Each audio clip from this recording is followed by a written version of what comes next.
안녕하세요. 청취자분께서 보내주신 자료로 지식의 정수를 파헤쳐보는 시간입니다. 오늘은 경건하지 않은 자의 칭의와 믿음의 순종이라는 조금은 묵직한 제목의 학술 텍스트 일부를 가지고 왔습니다. 신약 성경, 특히 사도 바울 신학의 가장 중심에 있는 개념이죠. 바로 믿음에 대한 이야기입니다. 우리가 사실 믿음이라는 말을 정말 쉽게 쓰잖아요. 네, 그렇죠. 그냥 뭔가를 믿는 마음 정도로. 맞아요. 그런데 이 자료를 쭉 읽어보니까 와, 초기 기독교에서 이 단어는 거의 혁명선언 같은 거였더라고요. 맞습니다. 당시 다른 어떤 종교나 철학 문헌에서도 찾아보기 힘든 완전히 새로운 개념이었던 거죠. 네. 그래서 이번 탐구의 목표는 바로 그 지점입니다. 어떻게 이 평범해 보이는 단어 하나가 하나의 세계를 뒤흔드는 엔진이 될 수 있었는지 그 본질을 한번 제대로 파헤쳐 보겠습니다. 자, 그럼 첫 번째 포인트부터 바로 들어가 보죠. 자료를 보면 신약 성경이 다른 고대 문헌과 딱 구별되는 가장 큰 특징이 바로 이 믿음에 부여된 역할 때문이라고 하더라고요. 네, 그렇습니다. 복음서를 보면 병을 고치거나 죄를 용서받는 조건이 항상 네 믿음이 너를 구원했다 이런 식이잖아요. 요한복음에서는 아예 믿음이 영생이랑 직결되고요. 그렇죠. 이게 그냥 몇몇 구절에만 나오는 얘기가 아니라 신약 성경 전체를 관통하는 핵심 사상이라는 게 중요합니다. 그 말은 곧 초기 기독교 공동체 자체가 바로 이 믿음이라는 토대 위에 세워졌다는 뜻이거든요. 아, 그래서 그만큼 더 치열한 논쟁도 있었겠네요. 물론입니다. 바울이 소위 유대화주의자들과 굉장히 격렬하게 싸웠던 이유도요. 단순히 할례 같은 율법 문제뿐만이 아니었어요. 그 근본에는 도대체 믿음이란 무엇인가? 이 정의 자체에 대한 충돌이 있었던 거죠. 아, 그러니까 믿음의 의미를 두고 벌어진 일종의 주도권 싸움이었군요. 네, 맞습니다.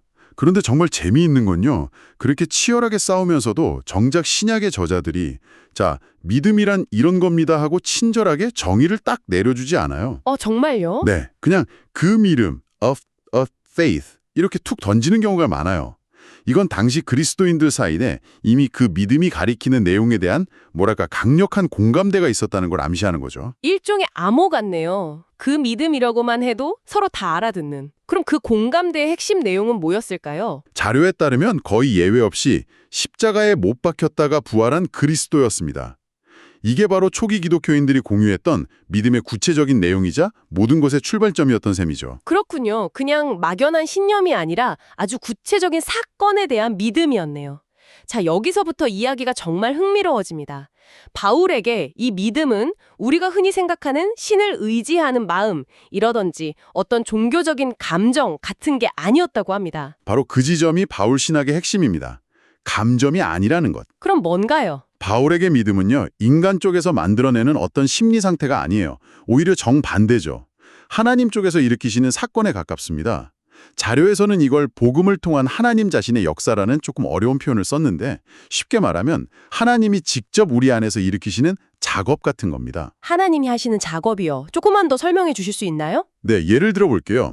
본문을 보면 믿음 안에 서 있다는 말이 주님 안에 서 있다 또는 복음 안에 서 있다는 말과 그냥 똑같이 쓰여요. 믿음으로 의롭게 된다는 말은 그리스도의 피로 의롭게 된다는 말과 동의어고요. 즉, 믿음은 그리스도라는 실제와 분리될 수 없는 거의 동일한 개념으로 다뤄지는 거죠. 와, 잠깐만요. 그건 정말 새로운 관점인데요. 보통 믿음은 내가 그리스도를 향해서 갖는 거라고 생각하는데 지금 말씀은 믿음 자체가 거의 그리스도와 같다는 거잖아요. 그렇죠. 바울은 여기서 한 걸음 더 나아갑니다. 믿음을 일종의 보는 것, 영적인 조명에 비유해요. 고린도후서에서 그는 믿지 않는 사람들에게는 십자가는 그냥 어리석은 이야기일 뿐이지만 믿는 우리에게는 하나님의 영광을 보는 빛이 비친다고 말하거든요. 아, 심지어 믿음 안에 있는 것은 그리스도께서 우리 안에 사시는 것과 같다고까지 말합니다. 고린도후서 13장 5절에서 예수 그리스도께서 너희 안에 계신 줄을 너희가 스스로 알지 못하느냐 이렇게 아주 대담하게 묻기까지 하죠. 듣고 보니 정말 충격적이네요.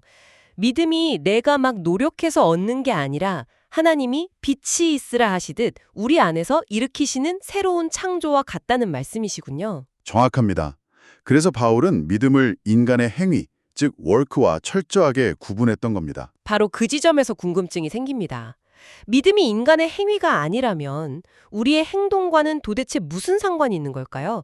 그냥 믿기만 하면 행동은 아무렇게나 해도 되는 건지, 여기서 자료는 믿음은 곧 순종이다라는 어떻게 보면 굉장히 역설적인 개념을 제시합니다. 네, 이 역설을 푸는 게 정말 중요합니다.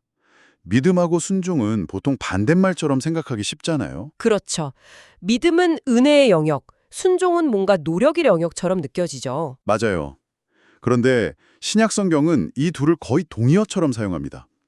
요한복음에서 예수는 하나님이 보내신 이를 믿는 것이 곧 하나님의 일이라고 말씀하시죠. 믿지 않는 게 가장 큰 불순종이라는 겁니다. 바울도 자신의 사명이 모든 이방인에게 믿음의 순종을 불러일으키는 거라고 말하고요. 이게 정말 역설적인 지점이에요. 보통 순종이라고 하면 내가 노력해서 뭔가를 지키는 건데 바울이 말하는 순종은 그 반대인 것 같아요. 맞습니다. 그 역설의 정점을 보여주는 예가 바로 로마서 4장에 나오는 아브라함입니다. 바울이 아브라함의 어떤 점에 주목하냐면 모든 인간적인 소망이 다 끊어진 상황. 그러니까 자신의 늙은 몸과 아내 사라의 죽은 태를 보면서도 절망하지 않고 하나님의 약속을 믿었다는 점에 주목해요. 아, 자신의 눈에 보이는 현실보다 들려온 하나님의 말씀을 더 신뢰했다는 거군요. 바로 그겁니다. 아브라함의 행위는 나는 할 수 있는 게 아무것도 없으니까 전적으로 하나님의 약속만 붙들겠습니다. 라고 자신의 무력함을 인정하고 항복하는 행위였어요. 그런데 바울은 바로 이 항복이 하나님이 원하시는 유일하고도 완전한 순종이라고 말하는 겁니다. 와, 내 힘을 빼는 그 순간 하나님의 은혜가 들어와서 그 자체가 순종이 되는 거죠.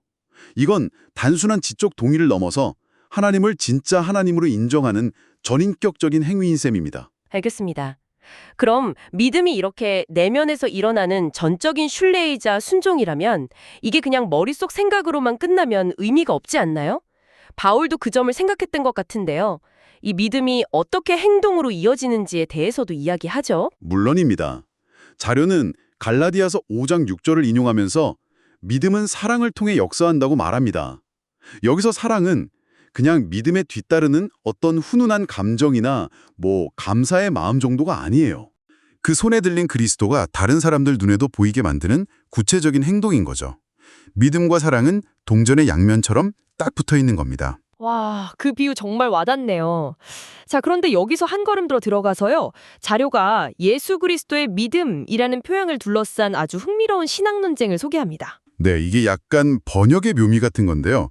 우리가 반고후의 그림이라고 하면 고후가 그린 그림일 수도 있고 고후를 그린 그림일 수도 있잖아요. 아, 네, 그렇죠. 그리스도의 믿음이라는 표현도 비슷해요.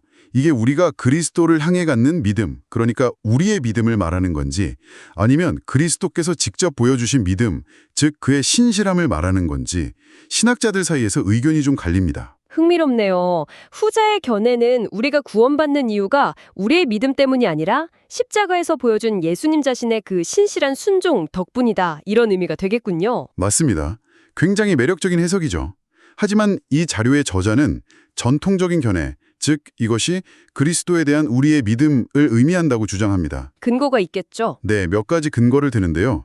첫째, 신약 성경 전체를 보면 압도적으로 예수를 믿는다고 말하지 예수가 믿음을 가졌다는 식의 표현은 거의 등장하지 않는다는 겁니다. 둘째는 그리스도의 순종을 단지 우리에게 모범을 보여준 행위로만 축소해버리면 그의 죽음이 지닌 그 죄를 속죄하는 능력이나 특히 부활의 중요성이 약화될 수 있다고 우려하고요. 우리 이 표현을 쓴 이유는 그리스도가 단지 우리 믿음의 대상일 뿐만 아니라 우리 믿음의 근원이자 토대라는 걸 강조하기 위함이라는 거죠.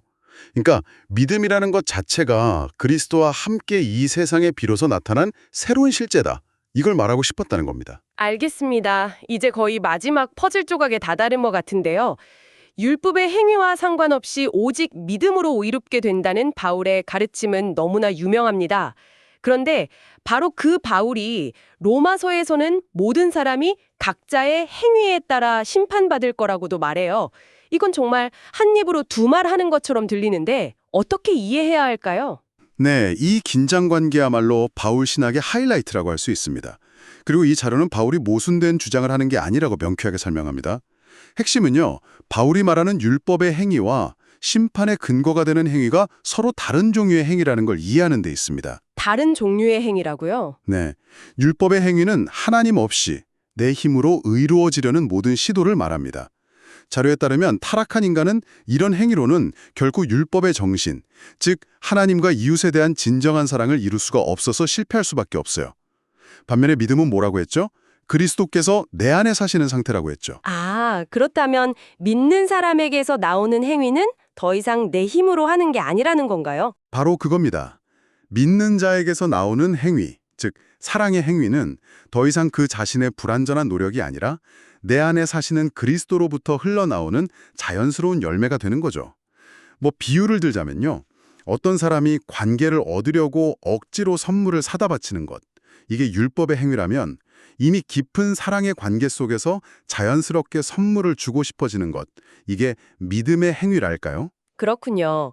그럼 마지막 심판대에서 우리의 행위를 보신다는 건 우리 행위의 양이나 질을 평가해서 상벌을 주시는 게 아니라 그 행위가 누구로부터 나온 것인지를 보신다는 의미겠네요. 정확합니다. 우리의 행위는 우리 자신을 드러내는 증거가 되는 겁니다. 우리가 여전히 내 힘으로 살았는지 아니면 믿음을 통해 내 안에 계신 그리스도의 새 생명으로 살았는지를 보여주는 거죠. 행위가 우리를 구원하는 건 아니지만 우리를 구원하는 그 믿음이 진짜 살아있는 믿음인지를 보여주는 필연적인 증거가 되는 셈입니다. 오늘 정말 깊은 이야기를 나눴네요. 바울 신학에서 믿음이 단순한 신념을 넘어서 하나님이 창조하신 새로운 실제이자 영적인 시각이고 우리 안에 사시는 그리스도의 현존이고 심지어는 경건하지 않은 자를 의롭게 하는 역설적인 순종의 행위라는 것까지 살펴봤습니다. 모든 관점을 뒤집는 이야기죠. 우리가 하나님을 위해 무엇을 하는가의 문제가 아니라 하나님께서 그리스도 안에서 이루신 것을 온전히 받아들임으로써 우리의 존재와 행위 자체가 근본적으로 변화되는 걸 말하고 있으니까요. 바로 그 지점에서 청취자분께서 곱씹어 보실 만한 마지막 생각거리를 하나 던져드리고 싶습니다. 이 자료에서 아주 흥미로운 사실을 하나 지적하는데요. 바울은 교회에 보낸 편지에서 단 한 번도 믿으라 라는 명령형을 사용한 적이 없다고 합니다. 네, 그렇죠. 이미 믿고 있는 사람들에게 편지를 썼으니까요. 그는 수신자들이 믿음이 없다고 책망하는 대신 그들이 가진 믿음의 본질이 무엇이며 그 위대한 믿음이 이제 그들의 삶에 무엇을 요구하는지를 설명하는 데 모든 에너지를 쏟았습니다. 그렇다면 만약 믿음이 일회적인 결단이나 통과 의례가 아니라 계속해서 그 본질을 더 깊이 이해하고 그 안에서 자라나야 하는 살아있는 실제와 같다면 이 사실이 우리 자신이나 다른 사람의 신앙을 바라보는 방식에 어떤 변화를 가져올 수 있을까요? 우리 삶에서 믿음의 본질을 명확히 한다는 것은 과연 무엇을 의미할지 한번 깊이 생각해 보시는 것도 좋을 것 같습니다.